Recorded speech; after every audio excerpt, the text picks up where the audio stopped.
Nesta aula, daremos prosseguimento ao tema que iniciamos na aula anterior, ou seja, cosmovisão bíblica.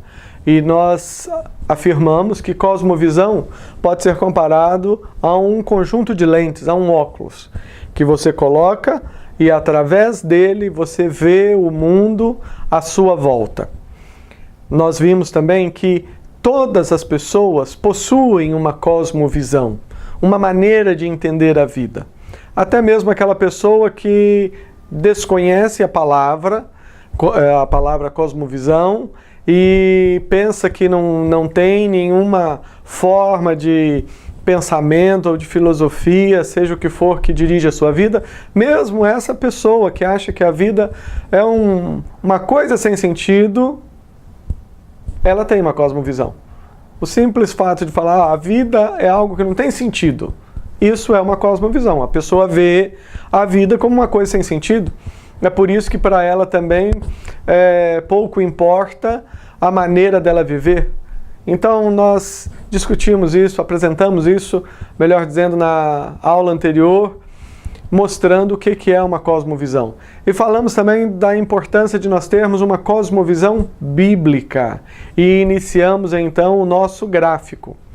O nosso gráfico que está sendo construído dentro de uma linha histórica, porque foi algo que nós enfatizamos e sempre daremos ênfase a isso, destacaremos isso, o fato de que a Bíblia é um livro histórico. É o único livro sagrado, entre os livros considerados sagrados, é o único livro sagrado que é dado dentro de uma perspectiva histórica. Começa com a criação. O ponto de partida da nossa história, da sua história, é a criação, é o Deus Criador. Temos então os 3 pontos que se seguem a esse gráfico, e serão os pontos que nós estaremos examinando durante a aula hoje, que é aquele que fala a respeito da queda, aquele que fala a respeito da redenção e o que fala a respeito da consumação. O gráfico é simples, né? Diferente, como nós falamos no início, daqueles quadros que às vezes algumas pessoas tentam fazer, colocando todos os detalhes da história da humanidade, e colocando vários textos, e acaba ficando uma coisa assim, em certo sentido, desanimadora. Porque a pessoa vê aquilo, é difícil compreender, e ela fica naquela sensação que a Bíblia é muita coisa para eu entender e eu nunca vou conhecer tudo. É claro, nós vamos ler, e ainda teremos mais para aprender, porque através da Bíblia Deus se revela para cada um de nós, e Deus ele é infinito. Nós vamos, durante toda a eternidade, vamos conhecer Deus. Mas a pessoa às vezes fica desanimada diante de um gráfico muito complicado. E o que nós estamos propondo nesse gráfico que descreve a cosmovisão bíblica é um gráfico simples que destaca as 4 verdades, os 4 acontecimentos principais na história da humanidade, na história da criação, e que nos ajudam a compreender a Bíblia em vários aspectos e ajuda-nos a compreender a vida. E com base nessa cosmovisão, nós podemos então ver o mundo à nossa volta e entender melhor então a nossa vida. Então nessa aula nós vamos examinar os 3 pontos restantes, ou seja, a queda, a redenção em Cristo Jesus e a consumação. O segundo ponto que marca a cosmovisão bíblica é a queda. E vamos então, neste momento, discorrer um pouco sobre esse tema. A queda nos ajuda a entender muita coisa que ocorre ao nosso redor. Algumas pessoas se perguntam, bem, se Deus é bom, se Deus criou tudo muito bom, como diz a Bíblia, se Deus criou tudo de uma forma perfeita, se Deus é esse Deus do qual vocês falam, se Ele é realmente desse jeito, como explicar tantas coisas ruins e problemas que nós vemos ao nosso redor. Se Deus ele é perfeito, como é que nós podemos explicar tantas imperfeições ao nosso redor? Esse segundo ponto do nosso gráfico, o que fala a respeito da queda, vai nos ajudar a responder exatamente essa pergunta. E aqui nós temos no capítulo 2 de Gênesis, o capítulo 2, versículo 24 e 25, diz o seguinte: por isso deixa o homem pai e mãe e se une à sua mulher, tornando-se os dois uma só carne. Ora, um e outro, o homem e a sua mulher, estavam nus e não se envergonhavam. Esse texto é maravilhoso, quando ele diz que ali, no jardim do Éden, em plena comunhão com Deus, em plena harmonia, o homem experimentava perfeita felicidade. O homem, no caso, o ser humano, homem e mulher, o homem e a mulher, esse primeiro casal, Adão e Eva, que foi um casal que realmente existiu, não é uma lenda, é um fato histórico, como nós temos dito. O que o texto aqui nos fala é que Adão e Eva estavam no paraíso em perfeita comunhão com Deus. O relacionamento com o Pai era um relacionamento maravilhoso. O relacionamento que Adão tinha com Eva também era um relacionamento tão bom que havia transparência. Eles não precisavam esconder-se, esconder nada um do outro.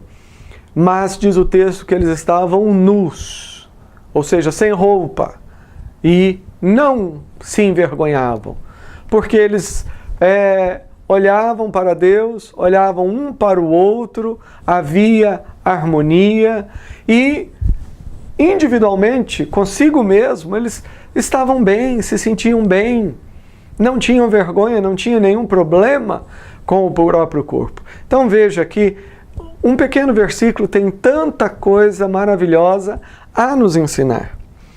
Mas o capítulo 3 nos descreve algo que nós já conhecemos bem, quando diz: mas a serpente, o mais sagaz de todos os animais selváticos que o Senhor Deus tinha feito, disse à mulher: eis que é assim que Deus disse: não comereis de toda a árvore do jardim? Respondeu-lhe a mulher: do fruto da árvore do jardim podemos comer, mas do fruto da árvore que está no meio do jardim, disse Deus, dele não comereis, nem tocareis nele, para que não morrais. Então a serpente disse à mulher: é certo que não morrereis, porque Deus sabe que no dia em que dele comerdes, se vos abrirão os olhos, e como Deus sereis conhecedores do bem e do mal. Vendo a mulher que a árvore era boa para comer, agradável aos olhos, desejável para dar entendimento, tomou-lhe do fruto e comeu. E deu também ao seu marido, e ele comeu. Abriram-se os olhos de ambos, e percebendo que estavam nus, coseram folhas de figueiras e fizeram cintas para si. Poderíamos aqui gastar horas e horas falando sobre esse texto. Vamos ter oportunidade nas matérias de introdução ao Antigo Testamento, mais adiante na matéria de teologia bíblica poderemos tratar melhor desse texto, mas o ponto que nós queremos destacar aqui é a questão da queda, é a questão do pecado. Lá no versículo 24, você vê o homem e a mulher estavam nus e não se envergonhavam. Era plena comunhão. Mas agora, aqui no capítulo 3, depois da queda, o que nós temos? Nós temos o homem e a mulher tendo vergonha de si mesmo, tendo problemas com o próprio corpo e tentando costurar folhas para tapar a própria nudez. A Bíblia não é um livro que se preocupe em escrever, e em dar detalhes sobre a história de Satanás e seus demônios. A Bíblia é um livro no qual Deus fala de si mesmo e fala ao homem, ao ser humano que Ele criou, ao ser humano para o qual Ele tem propósitos maravilhosos. E quando a palavra de Deus se refere a Satanás e aos demônios, primeiramente para fazer com que nós estejamos num estado de alerta, porque, como diz a palavra, eles estão ao nosso... Satanás está ao nosso redor como um leão que procura alguém para tragar, mas ele está ao nosso derredor, mas junto de nós, ao nosso redor, está Jesus, o anjo do Senhor. E dentro de nós está o Deus Criador. Então, eu faço essas observações porque há um problema sério. O inimigo, desde o início, ele quis roubar a atenção de Deus. E quis ter toda a atenção. E é esse o alvo que ele procura desenvolver hoje, dia a dia. E dói no meu coração. Dói no meu coração quando eu ouço alguém pregando ou quando eu vou a uma igreja onde se fala mais de Satanás do que de Cristo. Músicas onde até o nome do diabo é citado, ainda que dizendo que ele é derrotado, etc. Irmãos, alunos, alunas, né? Nós devemos ter em mente que nós fomos chamados para falar de Deus, e que o inimigo é alguém que já foi derrotado em Cristo Jesus. Mas eu digo isso porque às vezes as pessoas elas ficam com várias curiosidades e dúvidas e perguntas como quando é que os anjos foram criados, né? Quando é que se ocorreu a rebelião lá no céu. Porque sim, a Bíblia diz que Deus criou os homens, os seres humanos, e criou os anjos. E os anjos, entre os anjos havia Lúcifer, que ocupava dentro da hierarquia celestial uma posição importante, mas continuava sendo uma criatura. Deus continua sendo o Criador. E em dado momento, ele não conhecia, isso eu acho interessante. Uma coisa é conhecer no sentido de você ter informações, outra coisa é você se relacionar. Satanás, ele não conhecia Deus, Lúcifer não conhecia Deus no sentido de ter todas as informações sobre Deus. Porque ele via, olhava para Deus, o Pai, tão bom, tão belo, tão santo, tão cheio de amor, cuidando das suas criaturas, que na mente dele ele pensou, bem, olha, vai ser fácil, eu vou assumir o comando, o Pai é amoroso, vai continuar sendo amoroso, e nós, ele e 1/3 dos anjos, então nós vamos tomar conta disso aqui e vamos colocar as coisas do nosso jeito. Que grande tolice. E diz a palavra de Deus que houve um momento onde ele se rebelou. E ele então conheceu que Deus não é um Deus estático, Deus é um Deus dinâmico. E como nós falamos em aulas anteriores, a ira de Deus é a resposta certa ao problema do mal. Deus então, ele expulsa Satanás e seus demônios do paraíso e diz que 1/3 deles vem. Então aí nós temos a origem dos demônios. Demônio não é espírito de uma pessoa má que está vagando por aí, coisa parecida, não. Demônio é um anjo que foi criado perfeito, mas tomou a decisão de desobedecer. Então o processo da queda começa no paraíso. E nós temos aquela passagem do Apocalipse, quando há um cântico de vitória depois que eles são expulsos, e a palavra de Deus diz, olha, exultai os céus, mas ai da terra e dos que habitam nela, porque o diabo desceu até vós, cheio de grande cólera, sabendo que pouco tempo lhe resta. Essa parte eu acho muito interessante. Por que pouco tempo? Nós falamos na aula passada que a história que Deus escreveu para nós, ela é eterna, são trilhões e trilhões de anos. Número que a gente não tem nem como medir. E de repente, os anjos que se rebelaram contra Deus, o próprio Satanás estava lá vendo toda aquela situação e vendo aquele horizonte eterno, e de repente o pai o lança e diz: olha, o seu dia está marcado. Você tem mais 10 mil anos, tem mais 5 mil anos para agir. Você prestou atenção? Ainda que Deus falasse: ó, você vai ter mais 100 mil anos. O que não vai ter? Nós estamos no ano 2000 e Jesus já está voltando. Ainda que fosse 100 mil anos, ainda seria pouco tempo, é por isso que ele veio no desespero. Como, Senhor? 10 mil anos, 100 mil anos, se o projeto é para trilhões de anos. Que tremendo, que tremendo. Então o inimigo ele veio à terra.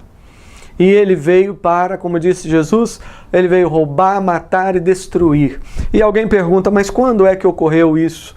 Essa queda dos anjos ocorreu antes do homem ser criado, depois do homem ser criado? E aí é onde nós devemos tomar cuidado de ficar imaginando demais e criando muitas histórias que às vezes não têm fundamento bíblico. E a única coisa que nós podemos dizer é que, olha, a queda dos anjos ocorreu em algum momento anterior ao capítulo 3. É a única coisa que você pode dizer, né? Ah, quando ele criou, os anjos já tinham caído? Nós não temos base bíblica para dizer isso. A única coisa que nós podemos falar é que antes da queda, antes do capítulo 3, esse problema já havia ocorrido. E então, diz o texto que Satanás, falando através de uma serpente. E aqui é uma outra questão. As pessoas fazem muita confusão nesse texto, né? Quando o Senhor ele traz uma palavra de condenação sobre a serpente, falando que ela iria rastejar, iria comer pó, etc. As pessoas fazem confusão e pensam que Deus está falando com o animal que ele criou. Há quem diga que não, as cobras, né, as serpentes antes tinham pernas. Elas tinham pernas, andavam em pé, depois que foram rastejando. Mas o que o texto está falando não é isso. O diálogo de Deus com a serpente não é o diálogo de Deus com um animal. O problema aqui não é o animal, aqui o problema aqui é Satanás. A Bíblia nos fala, nos dá 2 exemplos onde animais foram, digamos assim, utilizados por seres espirituais. Nós temos o exemplo da mula de Balaão, que era uma mula, né? Um animal de carga, que Deus usou aquela mula para falar com Balaão. Então veja só, a serpente aqui, para quem acha que isso é lenda, a serpente não é o único animal que falou na Bíblia. Nós temos lá a mula que falou também. E nós temos um outro exemplo triste, que é daquele endemoniado lá entre os gadarenos, que quando Jesus vem, eles pedem que Jesus não os mande para fora do país, mas que Jesus permita-lhes entrar dentro dos porcos. E Jesus permite. Eles entram dentro dos porcos e os porcos se lançam no mar. E algumas pessoas ficam pensando: por que que Deus ele permitiu isso? Por que que ele deixou isso acontecer? Eu entendo primeiramente que é uma maneira de nós compreendermos Gênesis, de entender que um demônio ele pode, desde que Deus assim o permita, ele pode tomar posse até de um animal. Mas uma outra coisa, presta atenção, essa que você tem que gravar na mente. Uma outra coisa maravilhosa daquele texto, quando o demônio pede para entrar num porco, é que até para entrar num porco, num animal, Satanás precisa pedir permissão a Deus. Vou repetir, até para entrar no porco, o Satanás tem que pedir permissão a Deus. Deus é Deus. É por isso que nós estamos fazendo esse curso e procurando abrir os seus olhos para você enxergar a grandeza de Deus. O tempo que nós estamos vivendo é um tempo que exige guerreiros fortes, pessoas que estejam prontas para ser usadas para a glória de Deus. É o momento da batalha final. Jesus está perto. E para você poder ser uma bênção e ser usado poderosamente nesse período, você tem que entender quem é Deus. Deus não é um deusinho pequenininho que fica lutando contra o diabo. Não, Deus, é o Senhor. E todos os outros seres vivem e existem por causa de Deus. Alguém pergunta, então, quem que criou o mal? O mal não é uma coisa criada, o mal é uma atitude, é uma decisão. O mal é a decisão errada dos anjos. Teve origem na decisão errada de 1/3 dos anjos, de se afastarem de Deus. O mal teve a sua origem aqui nesse momento, quando Adão e Eva deram ouvidos às trevas, no sentido de se disporem a obedecer e fazer aquilo que Satanás estava desejando. Nós temos aqui então a queda. É nesse momento, Deus havia dito que no dia em que o homem comesse da árvore, ele iria morrer. Haveria separação entre o homem e Deus. E nesse instante, nesse momento da queda, nós temos então todas essas consequências vindo.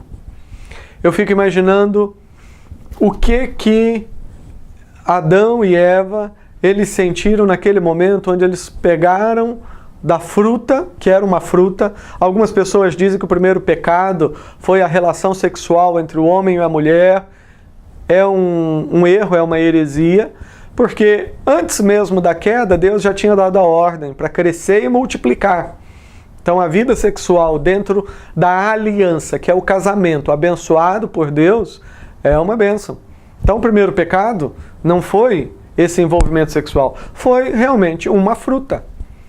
E alguém pode perguntar, mas o que tinha de mágico nessa fruta? Não tinha nada. Eu acho que era a fruta mais sem graça, mais sem sabor que tinha lá no jardim. Mas Deus, ao colocar ali aquela árvore, Ele estava fazendo o homem realmente livre. Ele estava criando a possibilidade do homem mostrar dia a dia, através da sua escolha, se desejava estar na presença de Deus ou não. E naquele momento em que Eva tomou da fruta e comeu, e Adão, eu entendo que quando eles começaram a sentir na boca o gosto da fruta, eles já começaram a perceber o grande erro que tinham cometido. Perceberam que aquilo que parecia tão interessante era tão sem graça. É assim que é o pecado. A pessoa, quando está sendo tentada a fazer algo errado, parece que aquilo é tão maravilhoso, mas o pecado, uma vez consumado, gera a morte. E de repente eu entendo que eles começaram a sentir angústia dentro de si, algo diferente. Adão começa a ter problemas com Eva e assim por diante. E por fim se envergonham e percebem que o jardim já não é mais o mesmo. Os animais estão alvoroçados, algo estranho. E eles costuram folhas e se escondem como animais. O restante da história nós vamos ver daqui a pouco, quando estivermos falando sobre a redenção. Mas nesse momento queremos frisar que esse é o segundo ponto da cosmovisão bíblica. Deus, ele cria tudo perfeito. E por ser perfeito, criou o homem e anjos com liberdade. Porque Deus quer um relacionamento livre. Deus, ele não se relaciona com escravos. Ele se relaciona com filhos. E no caso dos anjos, com seres a quem ele ama. É relacionamento. Relacionamento tem que ter liberdade. Deus criou tudo, e tudo muito bom. Mas o homem, por causa da sua decisão, ele quebrou a sua comunhão com Deus e trouxe consequências, não apenas para si, mas para todo o universo, para toda a criação. A queda, então, é a explicação. Por que existem tantos problemas no mundo se Deus é bom? Sim, Deus é bom e um dia tudo tornará a ser muito bom. Mas no decorrer desse fio, dessa linha histórica, essa linha histórica que nós sempre fazemos referência, no decorrer dela nós tivemos uma criação perfeita, mas tivemos também o problema da queda. Nós continuaremos daqui a pouco examinando o texto de Gênesis.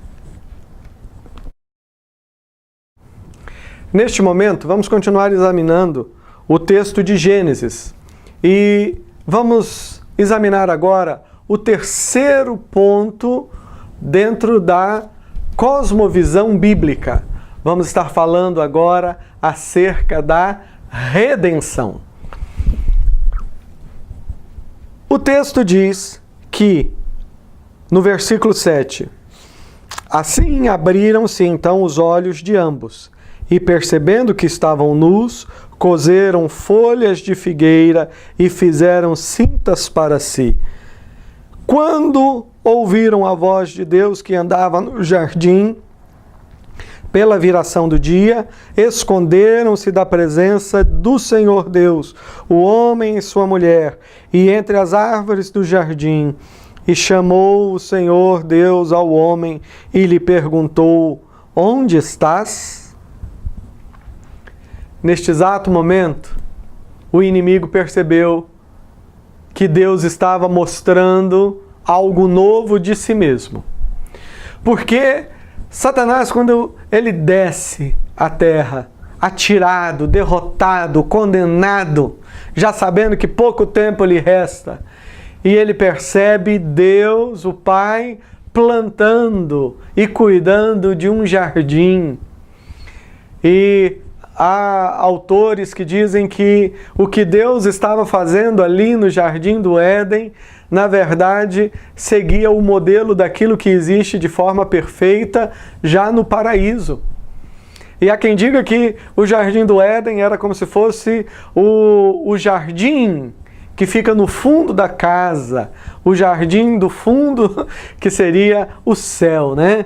Em inglês tem uma palavra, backyard, né? Porque eles têm o costume de usar a parte dos fundos da casa para plantar flores, né? Outros países têm hábitos assim. Então há quem diga que Deus ele estava ali cuidando do Jardim do Éden como quem está cuidando daquele jardim que ele tem na própria casa. Ou seja, uma extensão do paraíso.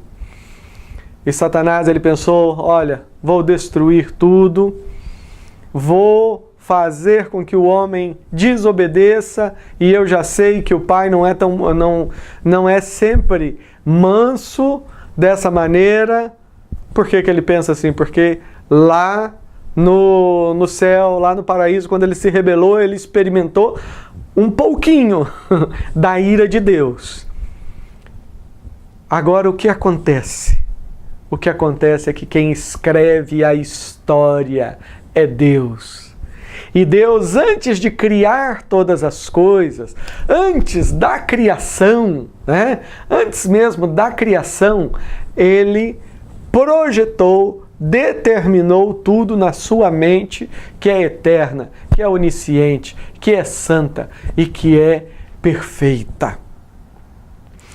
E Satanás, naquele momento, ele leva o homem ao pecado e eu imagino que ele fica esperando um raio, um trovão, alguma coisa, fogo do céu que venha e consuma Adão e Eva. Mas ao invés disso, ao invés de uma ação tão violenta, qual para a surpresa do inimigo, o que acontece? O que se ouve é a voz de Deus, com mansidão. Adão, onde estás? Ah, Senhor, eu percebi que eu ouvi sua voz, estava nu, me escondi. Como você ficou sabendo que estava nu? Você comeu da árvore que eu disse que você não haveria de comer? Perceba que entre o versículo 7 e o 8, Jesus Cristo, que segundo o livro do Apocalipse, capítulo 3, capítulo 13, diz que Jesus ele foi entregue por nós antes da fundação do mundo, significando que Deus ele criou todas as coisas, já sabendo de todas as nossas decisões e em Cristo Jesus já colocando ali a solução. Na próxima matéria, Teologia, Deus o Filho, nós vamos entender melhor isso. Mas o que acontece é que naquele exato momento, quando o homem peca, cai, Jesus Cristo já começa a realizar o seu papel como intercessor. Ele já se interpõe entre Deus e o homem. E a ira de Deus não cai sobre o homem. Pelo contrário, Deus ele vai conversar com o homem. E no texto seguinte, algumas pessoas pensam que é um texto no qual Deus ele vai amaldiçoar o homem e a mulher. Mas na verdade não é um texto onde Deus está amaldiçoando o homem e a mulher. Pelo contrário, eu entendo que é um texto no qual Deus ele está trazendo uma palavra de bênção, de conforto. Porque procura usar a sua imaginação e pense, melhor dizendo, pense um pouquinho qual que foi o sentimento de Adão e Eva naquele momento. Adão, ele recebeu o Éden, o Jardim do Éden de Deus como responsabilidade, pertence a Deus, mas foi lhe dado como algo precioso que ele deveria cuidar, administrar. Tantas coisas na criação, quantas coisas maravilhosas para serem trabalhadas. E de repente ele se vê sem comunhão com Deus. Ele percebe que agora a vida fica difícil. E Eva,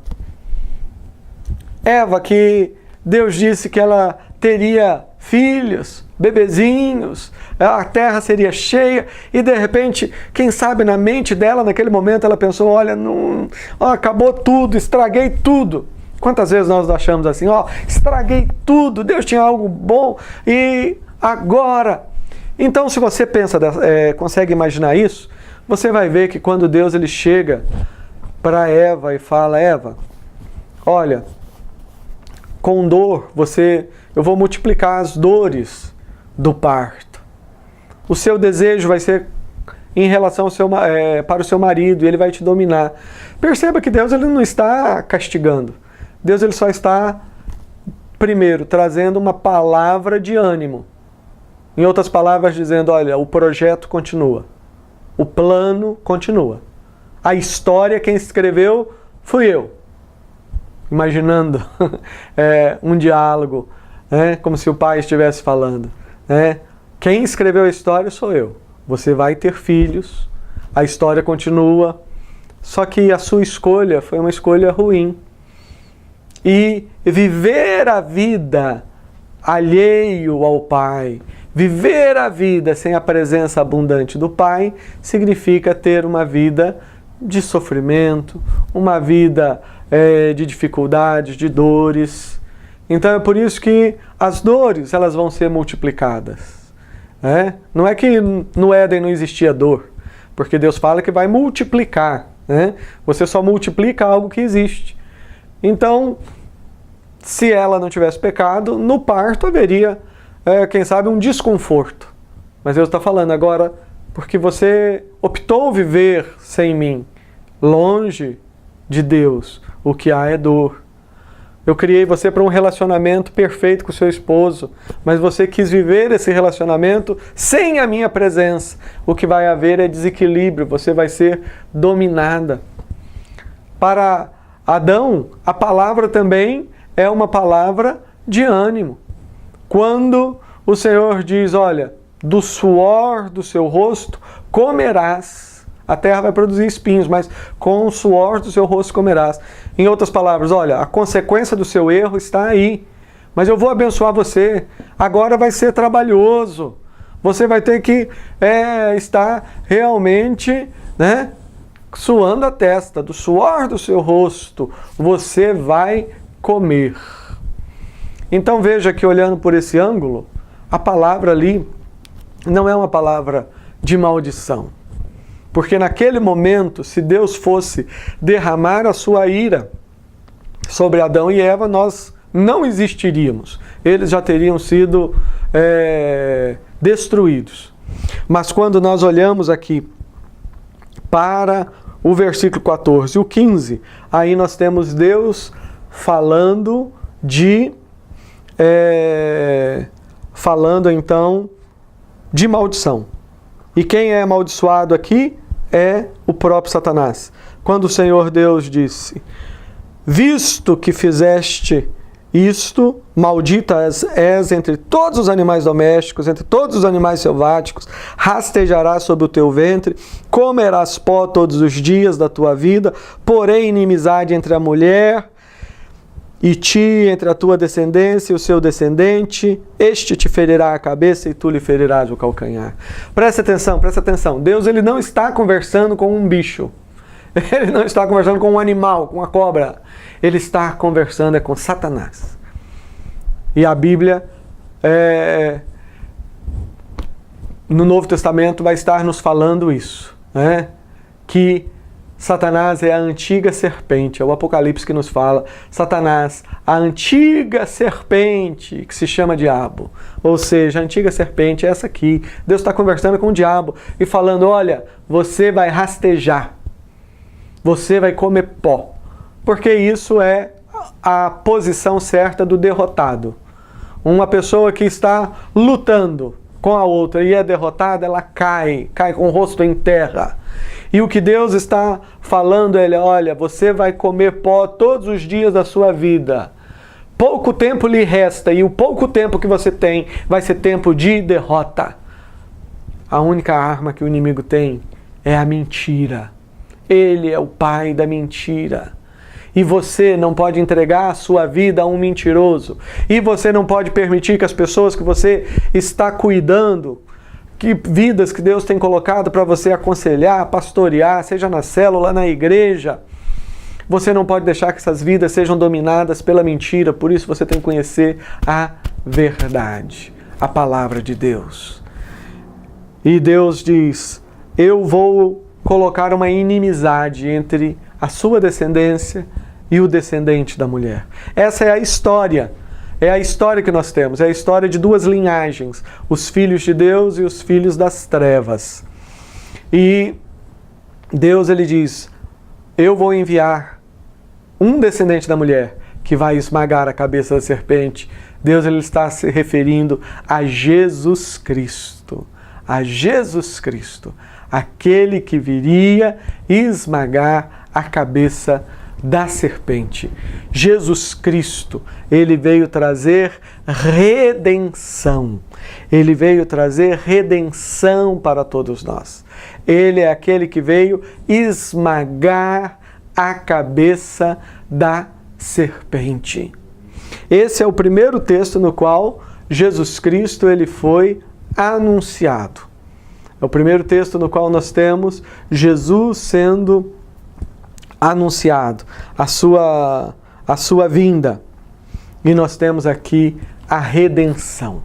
Se com a queda nós tivemos o problema do pecado, através de Jesus Cristo nós temos redenção, e redenção completa para não apenas o homem, mas para todo o universo, para todo o cosmos. Jesus Cristo, nós podemos ler a partir desse texto, a Bíblia toda é a história de como Deus ele cumpre essa promessa. Através das alianças que representam a grande aliança que ele tem, o grande compromisso que ele tem com a criação. Deus ele vai dando sequência à história, até aquele dia maravilhoso, no qual os anjos anunciam aos pastores dizendo, os pastores estavam lá cuidando das ovelhas, e os anjos aparecem e diz: glória a Deus nas maiores alturas e paz na terra entre os homens a quem Ele quer bem. Isto é redenção. É saber que Deus nos quer bem. E há um texto maravilhoso aqui em Romanos capítulo 8, do versículo 21, vamos ler do 18 em diante, que diz: porque para mim tenho por certo que os sofrimentos do tempo presente não podem ser comparados com a glória a ser revelada em nós. A ardente expectativa da criação aguarda a revelação dos filhos de Deus, pois a criação está sujeita à vaidade, não voluntariamente, mas por causa daquele que a sujeitou, na esperança de que a própria criação será redimida do cativeiro da corrupção para a liberdade da glória dos filhos de Deus. Você prestou atenção? O que o texto está falando? O que o texto está falando é que a redenção que Cristo nos trouxe na cruz do Calvário, a redenção não é apenas para os homens, mas a redenção também é para a criação. A própria criação aguarda a sua redenção. Na próxima aula, vamos gastar ainda mais uma aula falando sobre esse tema, cosmovisão bíblica, e nós partiremos desse texto e estaremos vendo a verdade maravilhosa, que é o quarto ponto da nossa cosmovisão bíblica, que é a consumação. Na introdução da nossa aula, nós falamos que essa seria a última aula sobre cosmovisão bíblica. Mas uma coisa que nós procuramos passar, até na maneira com que nós gravamos as aulas e montamos, é mostrar para você que teologia é relacionamento com Deus. Teologia é algo vivo, é comunhão com Deus. O estudo da teologia não faz com que você se torne uma pessoa fria. Não.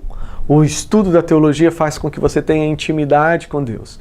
E há momentos em que você sente o mover do Espírito Santo, percebe a ação de Deus, Deus coloca na sua boca e no seu coração algumas coisas que precisam ser ditas, e você que está ouvindo sabe o valor disto. Então é por isso que nós não vamos concluir o tema nessa aula, mas na próxima aula nós estaremos então tratando de uma forma mais tranquila o último ponto, que é a consumação. Porque é quando você entende o plano de Deus, o eterno plano de Deus na consumação, é que você começa a realmente entender o que significa ser filho de Deus. Você começa a entender realmente o que significa o privilégio que é poder olhar para Deus e chamá-lo de Pai. Nessa aula nós vimos então os dois pontos, a queda e a redenção. Que Deus te abençoe e que acrescente a bênção do entendimento ao seu coração, e que isso seja a bênção na sua vida e de todas as outras pessoas que Deus tem colocado no seu caminho.